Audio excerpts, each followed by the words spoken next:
Vigilancia. Notimundo Estelar en FM Mundo con María del Carmen Álvarez. Nos acompaña el doctor Francisco Pérez, él es subsecretario de Vigilancia, Prevención y Control de Salud. Doctor Pérez, muy buenas noches y gracias por acompañarnos. Le saluda María del Carmen Álvarez. Buenas noches, muchas gracias por el espacio. A usted, gracias nuevamente por estar aquí junto a nosotros en este espacio para informar un poco a la ciudadanía lo que está ocurriendo con esto, justamente con el COVID-19, que es algo que aún preocupa de alguna manera a los ecuatorianos luego de esta larga pandemia que esperamos nunca más pues volvamos a vivir en esa magnitud en la que tuvimos que hacerlo. Es por esto que ante la aparición de nuevas variantes, pues obviamente es importante, doctor, informar de forma adecuada a todos los ciudadanos qué es lo que está ocurriendo, de qué se trata esta variante, qué síntomas se pueden presentar y pues que todos estemos informados de cuál es la situación actual. Cuéntenos un poco entonces acerca de este caso que se ha presentado en la ciudad de Quito y cuál es la situación actual de la paciente, además. Sí, bueno, simplemente decir que anteriormente ya lo habíamos comentado. Nosotros, a pesar de que el 5 de mayo la Organización Mundial de la Salud dio por terminada la emergencia por una enfermedad de salud pública de importancia internacional, el Ministerio de Salud Pública decidió mantener los procesos de vigilancia y mantener lo que veníamos haciendo ya durante algo más de 2 años, precisamente en el sentido de mantener los procesos de vigilancia, tanto de vigilancia de zonas calientes, que es lo que estamos realizando, como la vigilancia genómica. Precisamente estos 2 procesos de vigilancia hicieron posible poder detectar esta nueva variante en el Ecuador. Esta es precisamente una variante que nace o que se despliega de la variante Omicron, y que, como bien dijo usted hace unos minutos, que ha dado muchos casos o ha generado muchos casos, sobre todo en la India. Para nosotros es una variante catalogada de preocupación que podría aumentar el número de casos, lo estamos vigilando precisamente por eso. Sin embargo, es una variante que también se ha determinado que no tiene mayor severidad que las anteriores, y que por tanto no produce mayor número de personas con sintomatología grave o fallecimientos. Entonces, a pesar de ser una variante que está catalogada como variante de preocupación, en el Ecuador hemos tenido apenas un caso. Esta paciente que fue detectada en la ciudad de Quito está asintomática en su momento, está en su domicilio. Hemos realizado el cerco epidemiológico, hemos visitado y hemos testeado a su entorno. Todas las pruebas en este sentido han salido negativas, pero nosotros mantenemos el seguimiento de sus contactos para poder determinar si ha habido este contagio a más personas. Doctor Pérez, de todas maneras, ¿por qué se la cataloga entonces como una variante de preocupación? Porque es de alto contagio. Efectivamente, la variante Omicron es una variante de preocupación, y las derivadas de esta también son variantes de preocupación, precisamente por la capacidad de infectar que tiene. Ventajosamente, la capacidad de infectar o la severidad de los síntomas tiene también mucho que ver con el estado inmunológico de los huéspedes. Ventajosamente, el Ecuador tiene una gran cantidad de personas que han sido vacunadas, y esto precisamente lo que provoca es que se cumpla con el objetivo que nosotros tuvimos al iniciar la campaña de vacunación. El objetivo que nosotros teníamos no necesariamente era disminuir el número de casos, sino era disminuir la mortalidad por COVID y disminuir la enfermedad grave. Esto lo conseguimos, y esto se sigue manteniendo gracias al esquema de vacunación que tiene el Ecuador, tanto el esquema primario, que fue aplicar las 2 dosis dependiendo del tipo de vacuna, más los refuerzos. Es decir, nosotros estos refuerzos que hemos puesto, que son ya 2 refuerzos, son los que precisamente hacen que las personas que tienen mayor riesgo de enfermar gravemente no enfermen gravemente y no exista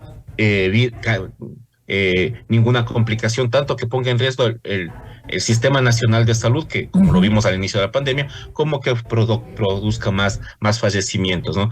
Nosotros mantenemos los procesos de vacunación, todas las vacunas que tenemos nosotros en este momento son efectivas y las personas que quieran ponerse un refuerzo pueden acudir a los centros de salud. Tenemos distribución nacional de las vacunas y en las próximas semanas tendremos ya un nuevo lote de vacunas bivalentes que será precisamente para aplicar a las personas que tienen mayor riesgo de tener enfermedad grave, que serán los adultos mayores y también las personas con enfermedades crónicas o el personal sanitario que de alguna manera está más expuesto hacia contraer esta enfermedad. Ahora, ¿qué pasa, por ejemplo, con esos adultos mayores que ya se aplicaron las dosis necesarias?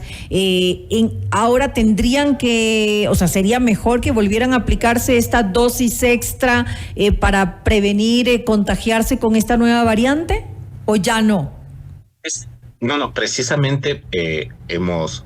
después de la comunicación de la Organización Mundial de la Salud del día 5 de mayo, donde también instaba a los gobiernos a incluir en los esquemas de vacunación a lo largo de la vida la vacuna para el COVID, precisamente nosotros hemos hecho ya la consulta a la Organización Mundial de la Salud, a OPS, para que se nos brinde el asesoramiento técnico para poder adquirir las vacunas o incluirlas en el esquema regular y adquirirlas por el fondo rotatorio, que es la forma por la cual el Ecuador trae las vacunas de alguna forma, ¿no? Esta vez las vacunas de COVID fueron traídas de diferentes formas, por la emergencia sanitaria que teníamos, pero lo que ocurre normalmente es que todas las vacunas nosotros las compramos a través de OPS y de su fondo rotatorio.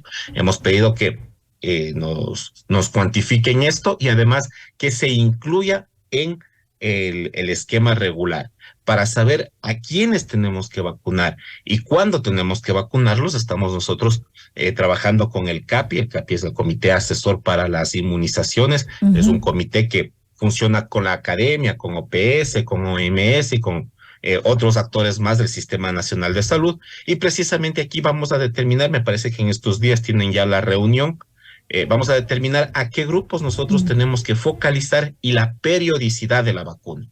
Que podría ser anual. El esquema podría ser anual, precisamente como ocurre con la vacuna de la influenza. Exactamente, que es anual y se la pone justo antes de la etapa invernal para proteger a las personas con mayor riesgo de que la influenza sea muy severa o que termine en fallecimientos. Exactamente lo mismo. Entonces estamos nosotros valorando todas estas opciones y además trabajando con lo que nosotros conocemos como medicina basada en evidencia, ¿no? Es decir, todos los estudios científicos recientes, todo lo que apunte a que nosotros tomemos las mejores decisiones en cuanto a incluir la vacuna y quiénes serán sus beneficiarios, pues tiene que estar sustentado científicamente y para eso está el comité, para eso está la Organización Mundial de la Salud y por supuesto la capacidad que tiene el Ministerio de Salud Pública en temas de normativa, el reglamento también ha mejorado muchísimo en los últimos años y esto nos permite actuar precisamente con evidencia antes de cualquier otra cosa. ¿Y cuándo podríamos tener una respuesta para saber específicamente eso? ¿Quiénes necesitan pues vacunarse cada determinada cantidad de tiempo? Bueno, nosotros tenemos la reunión del CAPI, me parece que este día jueves. Después de esto, pues tendrá las reuniones necesarias y seguramente unas 2 semanas más ya sabremos quiénes son los beneficiarios del nuevo refuerzo, si la vacuna va a ser anual o si vamos a tener que poner bianual y qué tipo de vacuna también.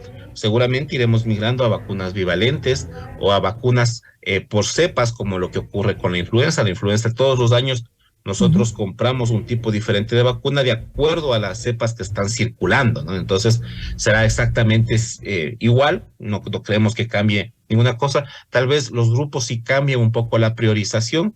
Hemos visto que el COVID, a pesar de que ha tenido algún impacto en niños, no es tan alto como lo que ocurre con la influenza, por ejemplo, que es mucho más severa en niños, y seguramente serán precisamente las personas adultas mayores, las personas que tengan alguna enfermedad crónica, alguna enfermedad inmunológica, y también el personal sanitario y de primera línea, si estas son las decisiones que se toman, pero más o menos por ahí va la cosa, y nosotros ya estamos pues trabajando no solamente en traer estas vacunas que vendrán en las próximas semanas, sino también cómo realizar el abastecimiento para que exista vacuna disponible para el último trimestre del año.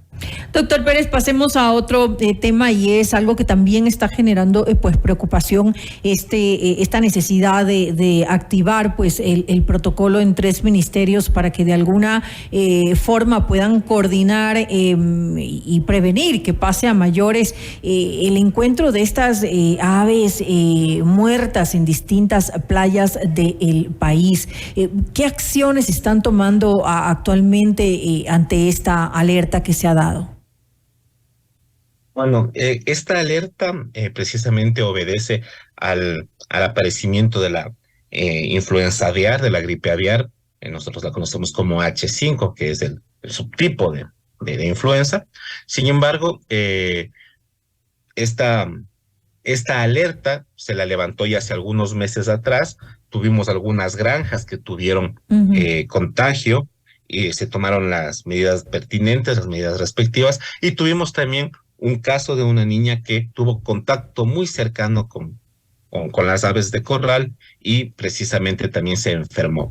Dicho esto, el Ministerio de Salud Pública, junto con Agrocalidad, el Ministerio del Ambiente, el Ministerio de Producción e INSPI, entre algunos más, estamos trabajando en la vigilancia epidemiológica, tanto animal como vigilancia en humanos, ¿no? Entonces, hoy justo tuvimos una reunión en la mañana donde se aclaraba un poco los flujos que tienen que tener el reporte de estos casos. Para nosotros es muy importante que las personas conozcan que no se puede manipular estos animales, que es necesario que cuando encuentren uno de estos animales en las playas o en algún otro lugar, pues que se notifique inmediatamente o al centro de salud o a Agrocalidad o al Ministerio del Ambiente o a los municipios que también tienen competencia un poco en la gestión de la fauna silvestre y urbana.